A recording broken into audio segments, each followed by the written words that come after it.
বাংলাদেশের চলচ্চিত্রের জনপ্রিয় চিত্রনায়ক ইলিয়াস কাঞ্চন, ২১শে পদকপ্রাপ্ত অভিনেতা ও নিরাপদ সড়ক চাইয়ের প্রতিষ্ঠাতা চিত্রনায়ক ইলিয়াস কাঞ্চন বেশ কিছুদিন ধরে ক্যান্সারের চিকিৎসার জন্য লন্ডনে আছেন।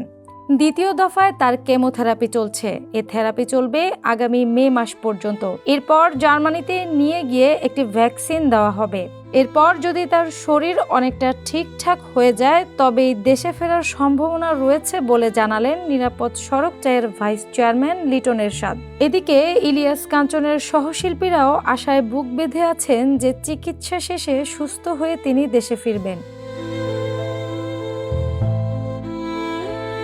চিত্রনায়িকা চম্পা বলেন, কাঞ্চন ভাইয়ের সঙ্গে বহু সিনেমায় অভিনয় করেছি। আল্লাহর কাছে দোয়া করি তিনি যেন দ্রুত সুস্থ হয়ে উঠে তার পরিবারের কাছে ফিরে আসতে পারেন।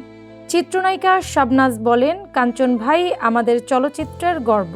পাশাপাশি নিরাপদ সড়ক চাই নিয়ে তিনি যুগের পর যুগ যে আন্দোলন করে গেছেন তা প্রজন্মের পর প্রজন্মের কাছে দৃষ্টান্ত হয়েই থাকবে।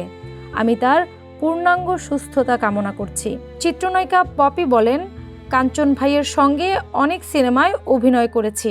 তিনি আমাকে খুব স্নেহ করতেন। নানা সময়ে তার কাছ থেকে নানা পরামর্শ নিয়েছি। নিঃসন্দেহে তিনি ভালো মনের একজন মানুষ। এমন একজন মানুষ আজ জীবন নিয়ে যুদ্ধ করছেন। তার এ যুদ্ধ যেন দ্রুত শেষ হয়ে যায় এ দোয়াই করছি।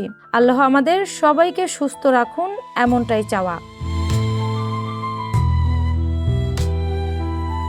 মিশা সওদাগর বলেন, কাঞ্চন ভাই সুস্থ হয়ে দ্রুত আমাদের মাঝে ফিরে আসুন, এটাই আমাদের প্রত্যাশা। দেশের চলচ্চিত্রের পট পরিবর্তনের ধারায় তার অবদান অনস্বীকার্য। এমন একজন শক্তিমান অভিনেতার জন্য আমাদের সুস্থতার কামনা সবসময়। তিনি ভীষণ ভালো মনেরও একজন মানুষ। বাংলাদেশের চলচ্চিত্রে তার অনেক অবদান কেউ অস্বীকার করতে পারবে না। অ্যানি আক্তার, বাংলা বাজার পত্রিকা।